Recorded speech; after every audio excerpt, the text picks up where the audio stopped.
수거한 해양 쓰레기들을 활용해 만든 물고기 조형물이 남해 미주면에 들어섰습니다. 환경 정화와 지역 활성화를 위한 청년들의 고민이 행동으로 이어지고 있습니다.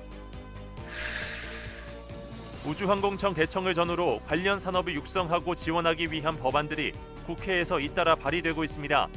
우주개발진흥법 일부 개정 법률안 등 이미 본회의를 통과해 시행을 앞둔 법안들도 주목받고 있습니다. 경남도와 부산시 간 행정통합과 관련한 기본 구상안 발표가 초읽기에 들어갔습니다. 지난 6월 공동 합의문 발표에 이어 수도권 중심의 일극체제에 대응하기 위한 움직임이 본격적으로 재개될 전망입니다. 올여름 유례 없는 고수온으로 양식 어가들의 피해가 컸는데 본격적인 수확을 앞둔 굴 양식장에도 집단 폐사가 속출하고 있어 어민들의 시름이 깊어지고 있습니다. 제대 군인들이 자긍심과 보람을 가질 수 있도록 국가보훈부가 지정한 제대군인 주간. 다음 주 제대군인 주간을 앞두고 김상희 경남 서부보훈지청장 초청해 장기복무 제대군인에 대한 지원과 혜택에 관해 직접 들어봅니다. 시청자 여러분 안녕하십니까? SCS 뉴스인타임 시작합니다. 플로깅이라는 단어 요즘 많이들 들어보셨을 겁니다. 걷기나 조깅을 하면서 내 주위 쓰레기를 줍는 봉사활동을 이르는 말인데요. 이러한 자발적 환경정화 활동의 지역 활성화를 위한 고민까지 엮어낸 해양 정화 활동이 남해에서 열려 눈길을 끕니다. 김동혁 기자의 보도입니다. 일상복이 아닌 잠수복과 수영복을 입고 삼삼오오 모여드는 사람들. 스노우쿨링 장비를 착용한 채 바닷속에 뛰어들더니 이내 해양 쓰레기를 건져 나옵니다. 한켠에선 산소통과 잠수 장비를 실은 배가 출항 준비를 마쳤습니다. 남해군 미조면에서 진행된 수중 청소 프로그램 해양 정화 다이빙 행사 현장입니다. 경남 지속가능발전협의회가 주관하고 경남도와 남해군이 주최한 이번 행사엔 주민들과 스쿠버 다이버, 프리다이버까지 총 150여 명이 참여했습니다. 바다를 지키기 위한 수중 청소를 넘어 궁극적으로는 수도권 인구와 남해군 청년들의 공동활동으로 지역의 활성화까지 꾀한다는 취지입니다.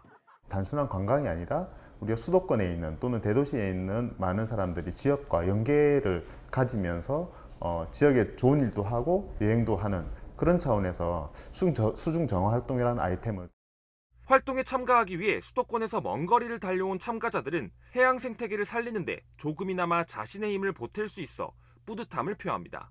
물속에 들어가서 폐어구, 그물, 애깅 등 해양 쓰레기들을 수거해 왔습니다. 청소하고 하는 이런 행사를 마련해 주시는 것도 고맙고 이런 행사를 통해서 다이버분들이 와서 의미 있는 활동을 하는 것도 참 고맙고 근사하고 좋은 활동인 것 같습니다.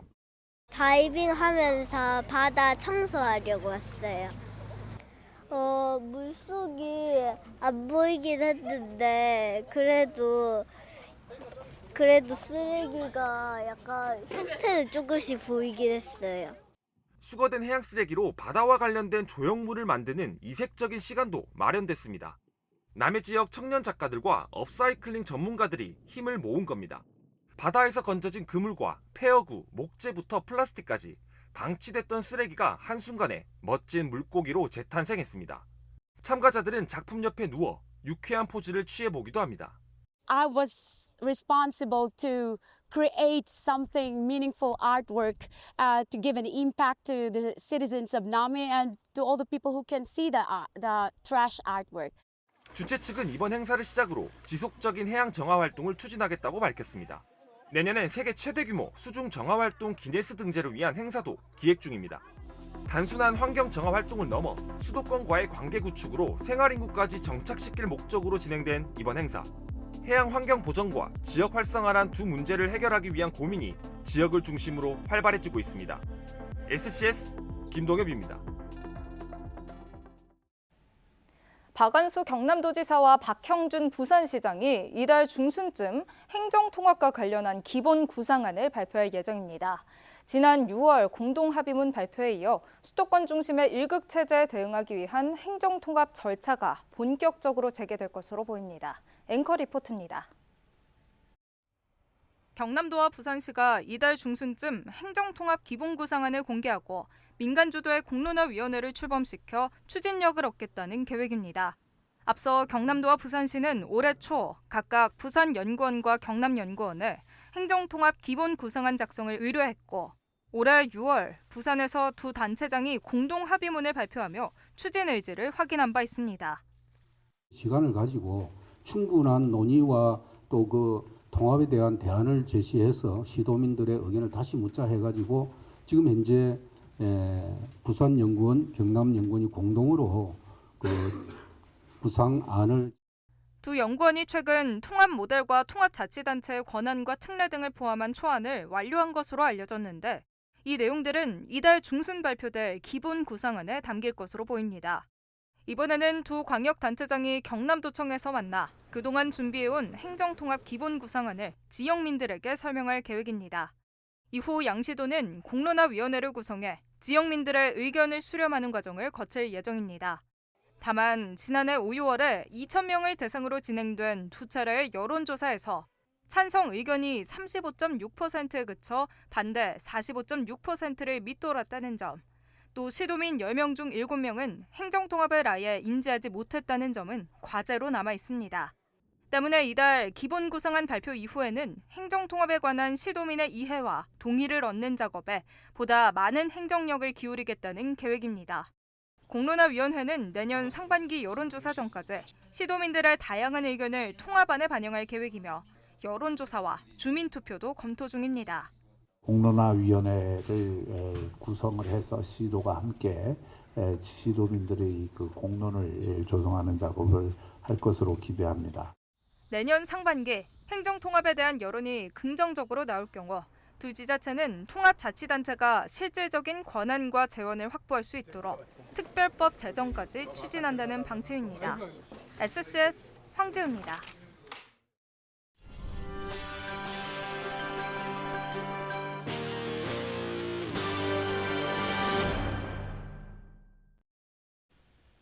서부 경남 지역 국회의원들은 22대 국회 1호 법안으로 우주항공 관련 법안을 대표 발의했습니다.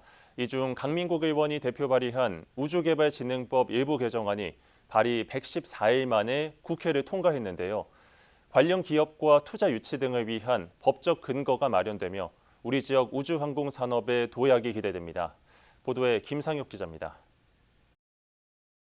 글로벌 우주항공의 수도 경상남도라는 비전으로 관련 산업 육성과 지원에 나서고 있는 경남도.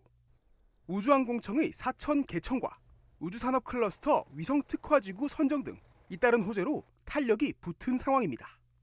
이런 가운데 강민국 의원이 대표 발의한 우주개발진흥법 일부 개정안이 발의 114일 만에 국회 정기회를 통과했습니다. 재석 231인 중 찬성 228인 기권 3인으로서 우주개발진흥법 일부 개정 법률안은 과학기술정보방송통신위원회 수정안대로 가결되었음을 선포합니다. 국회를 통과해 법률로 확정된 우주개발진흥법 개정안은 우주항공 기업의 지역 유치를 위한 투자진흥지구 지정에 관한 내용을 담고 있습니다.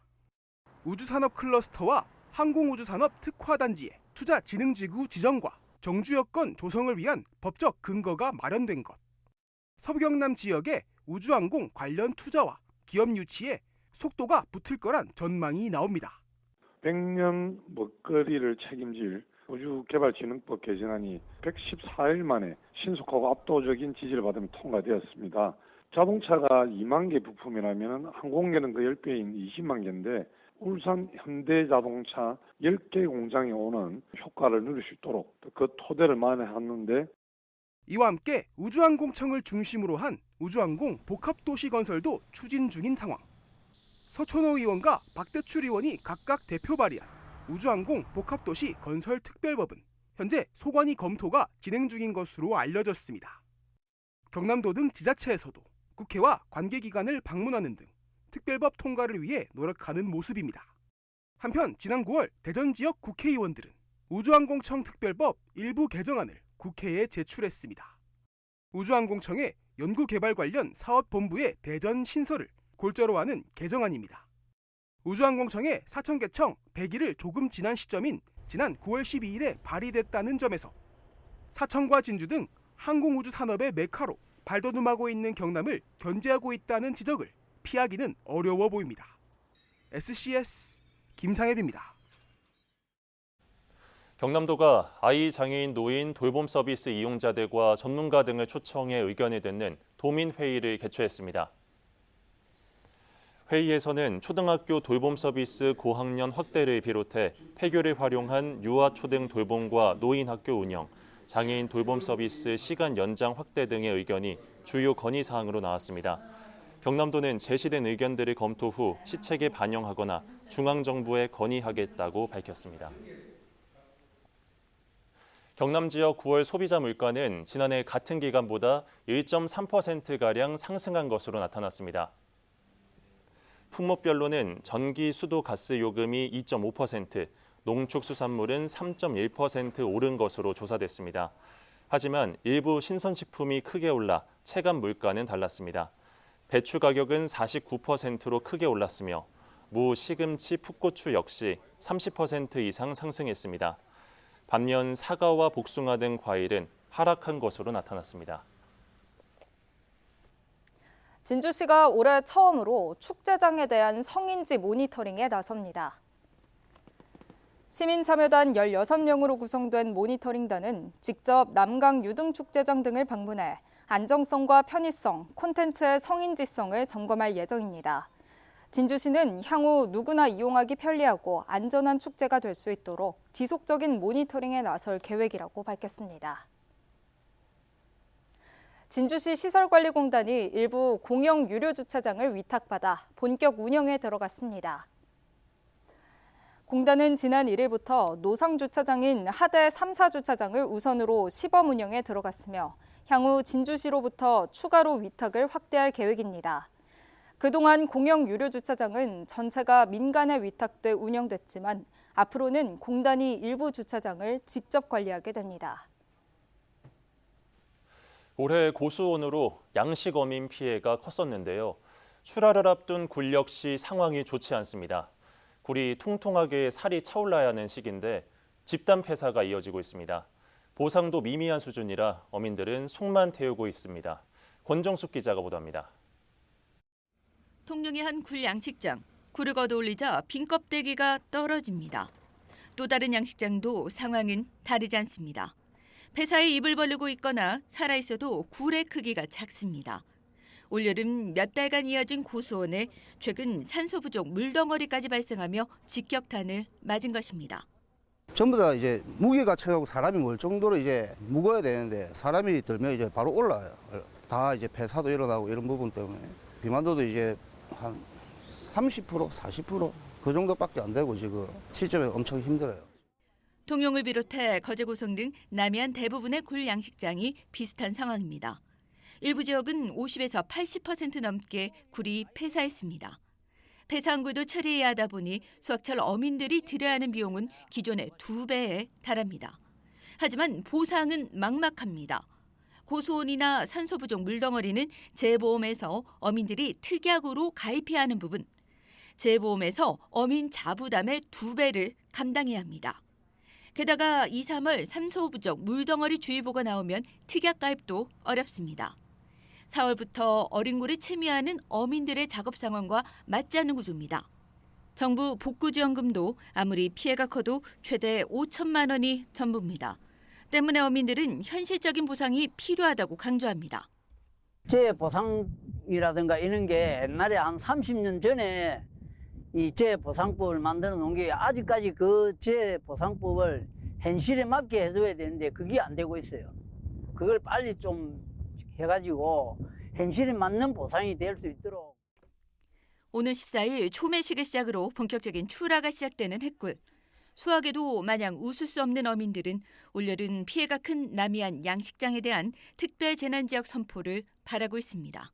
헬로티비 뉴스 권정숙입니다. 최근 5년간 소나무 재선충병 감염 피해를 집계한 결과 경남이 경북에 이어 2번째로 많은 것으로 나타났습니다. 국민의힘 김선규 의원이 산림청으로부터 제출받은 자료에 따르면 2020년부터 올해까지 국내 감염나무는 305만 그루로 나타났습니다. 이 가운데 경남은 69만 그루로 집계됐습니다. 시군 지자체별 발생 지역은 2020년 124곳에서 올해 142곳으로 증가했습니다. 국악운동의 선구자로 꼽히는 고 기산 박헌봉 선생을 기리는 제18회 기산국악제전이 선생의 고향 산청에서 열립니다. 10월 4일부터 6일까지 열리는 이번 기산국악제전은 기산국악제전 국악한마당과 박헌봉 국악상 시상, 전국국악경연대회, 기산학술대회로 구성됐습니다. 특히 박헌봉 국악상 시상식과 국악한마당은 4일 한방약초축제와 연계해 동의보감촌 특설무대에서 개최됩니다. 진주시가 농촌 일손 부족의 어려움을 해소하기 위해 오는 16일까지 외국인 계절근로자 배정 인원 신청을 받습니다. 대상 업종은 계절성으로 노동력이 집중되는 농업 분야이며 신청 대상은 진주시에 주소를 두고 농업 경영체를 등록한 농업인과 농업법인 조합입니다. 참여희망 농가는 근로자 신청 시 결혼 이민자와 함께 신청해야 하며 숙소와 급여, 휴일 등 준수사항을 이행하고 근로자의 인권을 보호해야 합니다. 진주시는 올해 1,720명의 외국인 계절 근로자를 배정받아 농가에 투입한 바 있습니다. 사천해경이 형망어선과 잠수기어선 불법 조업 특별 단속에 들어갑니다. 해경은 지역별 단속 전담반을 편성해 육상과 연계한 단속에 나설 예정으로 단속 기간은 10월 1일부터 연말까지입니다. 주요 단속 행위는 무허가 무등록 조업과 타인의 양식장이나 마을 어장 내 어패류 채취 행위, 면허 허가 구역 외 조업 행위, 불법 어구 사용과 선박 개조 행위 등입니다. 한국남동발전 신임 상임감사위원이 2일 취임식을 갖고 공식 업무에 나섰습니다. 백상원 신임 상임감사위원은 경남도 제6대 7대 도의원과 경남 로봇랜드 재단 원장 등을 역임했습니다. 백 의원은 앞선 경험을 통해 남동발전이 투명하고 청렴한 기업으로 거듭나도록 노력하겠다고 취임 소감을 밝혔습니다.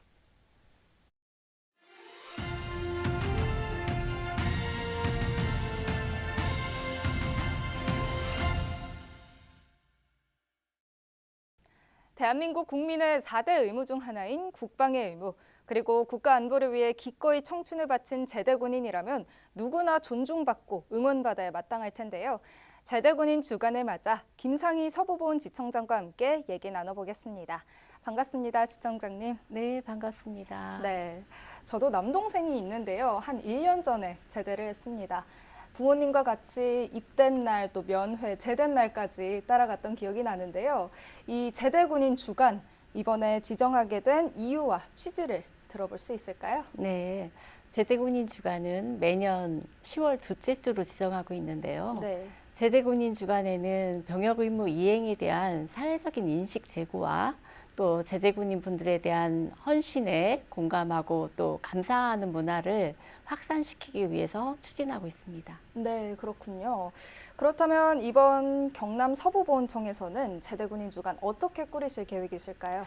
네, 제대군인 주간이 2012년부터 시행하고 있는데요. 네. 아직도 잘 모르시는 분들이 많기 때문에 진주 유등축제, 또 고성 공룡 세계 엑스포와 같은 지역 축제장에서 제대군인 주간에 대한 홍보와 또 감사 이벤트를 실시하고 또 우리 지청 SNS와 지역 신문 등을 통해서 홍보도 추진할 계획입니다. 네, 아무래도 제대 군인들이 그들의 헌신에 대한 보람과 또 자긍심을 느낄 수 있으면 더 좋을 것 같은데요.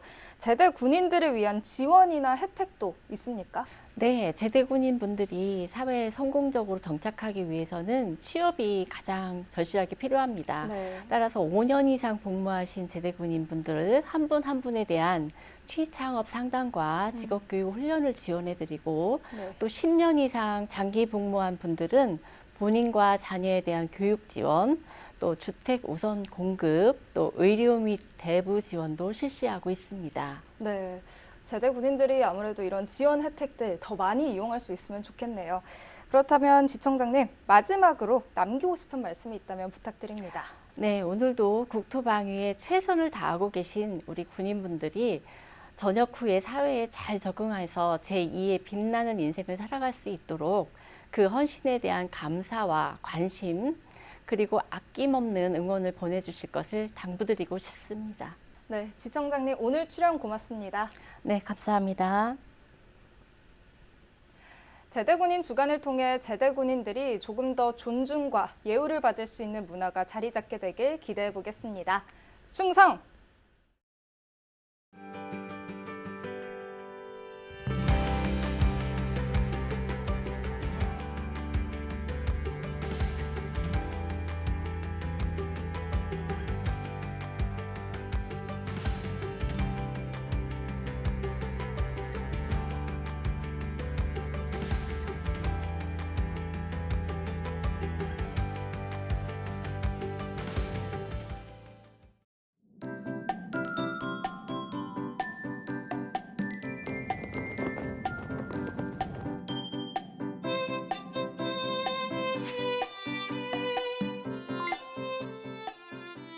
사진으로 보는 날씨입니다. 금요일 서부 경남 전 지역 흐린 하늘 보이겠는데요. 최저 기온이 12도까지 떨어지는 지역도 있을 것으로 보입니다. 일교차도 8도에서 11도까지 벌어지니까요. 환절기에 감기 걸리지 않도록 따뜻한 물을 자주 드시고 보온에 신경 써주시기 바랍니다. 이어서 자세한 지역별 날씨 살펴보겠습니다. 함양을 제외한 서부 경남 대부분 지역 오전에 가끔씩 비가 오겠는데요. 아침 최저 기온은 하동 14도, 산청 13도로 출발하겠고 한낮에는 23도에서 24도 분포 보이겠습니다. 전국 날씨입니다. 서울과 세종은 화창한 가을 하늘 펼쳐지겠고 부산과 제주는 오전에 가끔씩 비가 오겠는데요. 아침 최저 기온은 세종 12도, 광주 14도로 출발하겠고 서울의 한낮 최고 기온은 24도 예상됩니다. 남해 동부 앞바다는 오전까지 비가 내리다 오후에는 흐리겠습니다. 물결은 높게 일겠고 바람은 매우 강하게 불겠습니다. 해안가 접근을 자제하시고 인명피해 없도록 주의해 주셔야겠습니다. 이어서 삼천포 기준 조석표 살펴보겠습니다. 물때는 아홉물, 만조시각은 밤 9시 45분, 간조시각은 오후 3시 42분 예상됩니다. 사천공항 날씨 정보입니다. 금요일 오전 9시 기준으로는 구름 조금 지나겠는데요. 우리 지역에서 서울 김포로 가는 첫 번째 항공편은 오전 11시 20분 예정돼 있습니다. 자세한 사항은 사천공항 홈페이지를 확인하시기 바랍니다. 이어서 삼천포역의 운항 정보입니다. 제주도에서 삼천포로 오는 배는 오후 2시 30분에 출발 예정입니다. 주간 날씨입니다. 일요일 오후부터 월요일 오전까지 다시 비 소식이 들어있는데요. 비가 그친 뒤에도 흐린 날씨 이어지다 다음 주 수요일부터 맑은 하늘 보실 수 있겠습니다. 저희가 준비한 소식은 여기까지입니다. 시청해주신 여러분 고맙습니다.